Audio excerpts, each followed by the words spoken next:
Now we're going to take a look at the 27th President of the United States, Woodrow Wilson. Again, there's 5 criteria we look at every time: growth, finances, international politics, war and security, and to leave the country better or worse, that last one being by far the most important. Let's start with growth.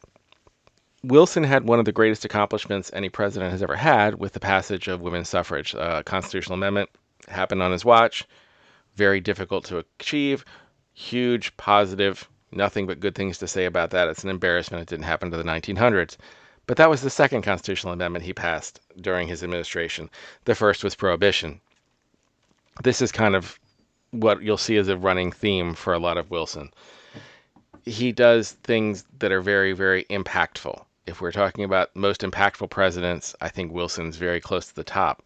But some of the impacts were incredibly positive, women's suffrage. Some of them were incredibly negative, prohibition. Wilson also had a lot of actions in terms of increasing segregation. The Democrats were very aligned with the South, and Wilson was very open to a lot of racist ideas. He screened Birth of a Nation at the White House and came out talking about how it was a very accurate portrayal of history, and he knows better. We should have known better. I hope he knew better. He was a history, I think, PhD. Um, and the ideas that he spread, the creation of the lost cause, not the creation, the expansion of the lost cause narrative, the real embrace of the lost cause narrative by the presidency, set back the country immeasurably in terms of race relations. And I think we saw that play out in some ways in 1990 when black soldiers came back and you had the bloody summer with riots and all across the country as these soldiers who had gone overseas, had gone to Europe, had gone to fight, seen themselves treated as not second-class citizens, as human beings, as soldiers fighting on the battlefield, coming home and expecting things were going to be different and seeing that they weren't, and the active repression of their ability to just be treated like humans was all throughout that summer. Lynchings were widespread, and that was something that Wilson not only permitted but kind of advocated in terms of making the arguments that he made. If you've never seen Birth of a Nation, the entire argument is the lost cause narrative and him endorsing it. That being the most popular movie of time, I think up until I think it was like until Star Wars, it had the highest box office per as a percentage. That's something that also falls on Wilson's watch. So in terms of growth, it's very difficult to score him because you do have the incredible positive women's suffrage, and then you have all of the other things. Not even getting into his whole hyphenated Americans speech, beliefs, the internment of German Americans during World War I. The divisiveness that he brought to the country was such a negative. Only counterbalanced by women's suffrage that he's not near the bottom in terms of growth. In terms of finances, again, incredibly positive things mixed with incredibly negative things. The incredibly positive things, he did the tax reform that Taft failed to do. He was able to get tariffs lowered. He was able to pass a more progressive income tax that spread the tax burden to the wealthy and less on the poor.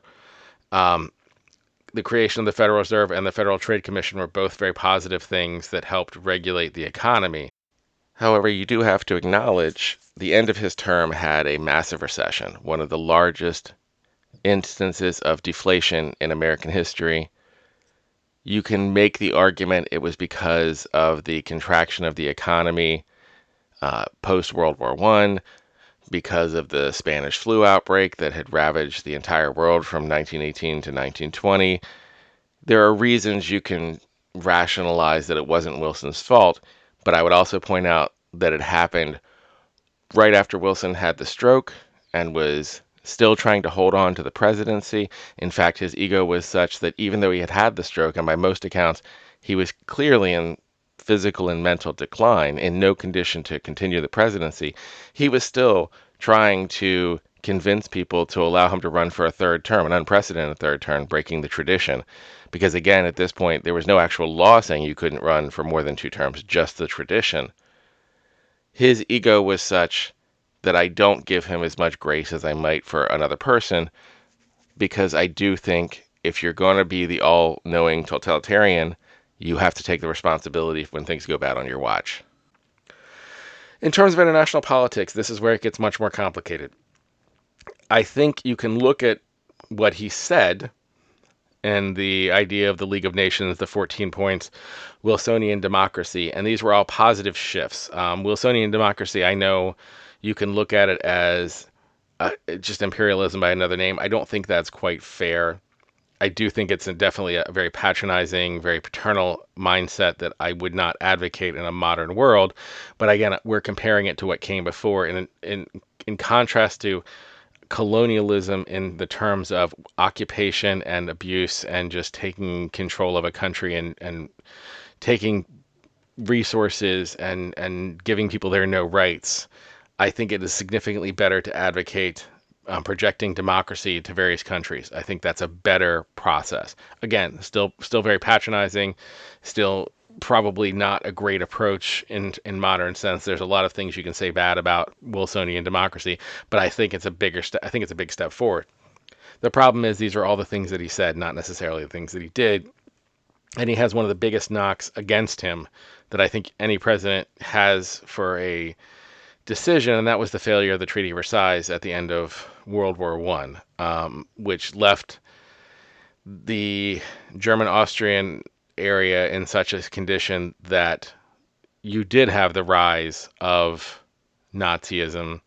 I don't think I can complete. I did a whole video on the rise of fascism, and I don't think it's entirely fair to put it all upon the economic conditions, because I think everyone was having the difficult economic conditions.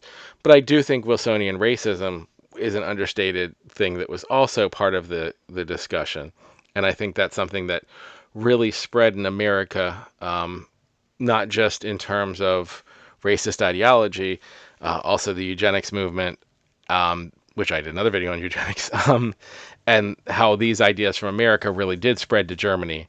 And I think a lot of these ideas do originate in, not entirely with Wilson, but certainly were expanded and endorsed by Wilson from the presidency, the lost cause narrative kind of being a kind of fascism, if you could argue.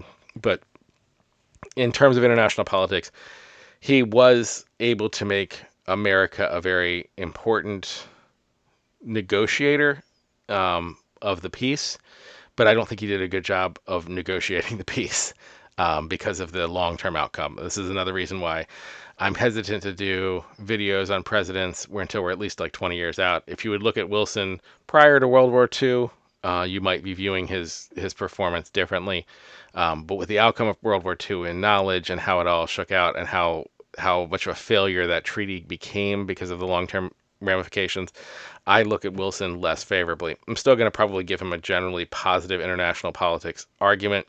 We did win World War I, and I'll talk about that a little more when we get to war and politics, war and security. But I'm not going to give him full marks as a great international leader than I think some people do when they point to the 14 points. I would say point to the 14 points and tell me how many of them actually were implemented versus idealized. War and security. This is where I'm probably going to be a little controversial. I am not going to make a full-throated argument that World War I was a war of choice, because I don't think I believe that full-throated argument that it was completely a war of choice. But I am going to say that World War I is not World War II. And I am going to say that in the sense that World War II, there was clearly a bad guy, quote unquote, and a good guy, quote unquote. There was clearly an evil that had to be stopped. World War I was a lot of people who were bad. It was a buffet of bad options. It was a number of very bad actors, all at war with each other because they had made horrible decisions and alliances and were trying to hold on to their colonial interests and powers, and that had become incredibly entangled. One of the reasons I gave Roosevelt so much credit was detouring away from that bomb and that minefield of becoming entrenched in colonial things that made World War I more of a war of choice for Wilson than it would have been otherwise, because we weren't entangled in such a way that we had to protect our colonial interests. We were able to stay out of the war for a long time. But his execution of the war, specifically on the home front, and this is where security is more of what I'm looking at than the war, I think is underreported in terms of history and under-discussed. He literally put Germans in internment camps, German Americans, not German citizens, although he did put German citizens as well. German Americans were placed in internment camps. He ran entire campaigns about German as being hyphenated Americans and how all Americans needed to stop their alliances with Europeans and stop thinking themselves as hyphenated Americans and start being Americans. He had huge repression of the freedom of press, and he ruled with an iron fist and abused a lot of war powers in what was not an invasionary war, in what was a war where we were sending troops overseas and we were not directly at risk. I know the Lusitania, I know the U-boat argument. I don't think that is sufficient to the things that he did to really damage the core of the American system in significant ways. The more I read about how Wilson abused his power, Wilson started the second Red. I mean, actually, the first Red Scare was started by Wilson following the Bolshevik Revolution in Russia. Say what you will about communism, I still think we can all agree that the Red Scares were abuses of government power in ways that we should be regretful of and look back on with sincere regret. I regret twice. Sorry about that.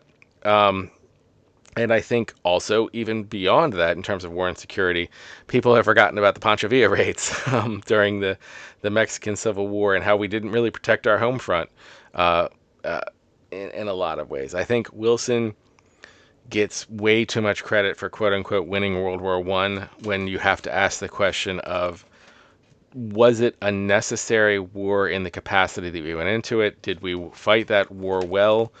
Were we protecting ourselves? And how did we take care of our citizens during that war? Did we divided our country in ways where, again, even aside from the internment camps and the Germans, when the black soldiers came back and we had the riots through 1919, I think all of that falls on security.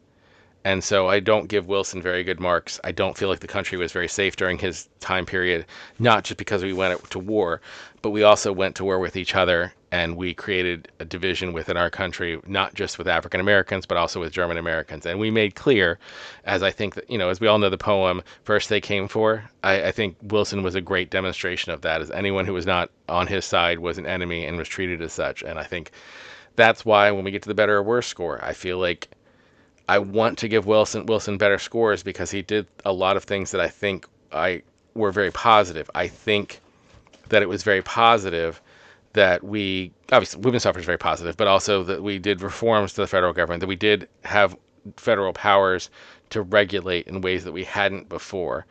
But I think his abuses of power and his demonstration that we could abuse those powers was a dangerous precedent, and the way he abused those powers and the way that he, again, German citizens in internment camps, not for doing anything wrong, but for just being German, and in a country that had a huge German population.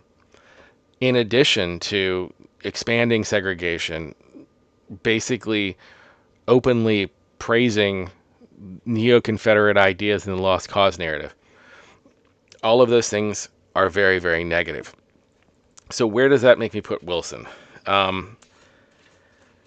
I think when I'm looking at his presidency, I was looking online, a lot of people put him as like above average president. I think I'm going to put him as slightly below average.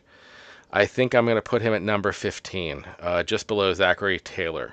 I think Wilson, on the whole, I would say left the country worse than he found it. And I can say, again, I can see people making the argument that, the 14 points and the League of Nations and all of these things overcome the negatives of what he did. I just don't buy that argument. I'm going to put him at number 15, just below Zachary Taylor and just above William Taft.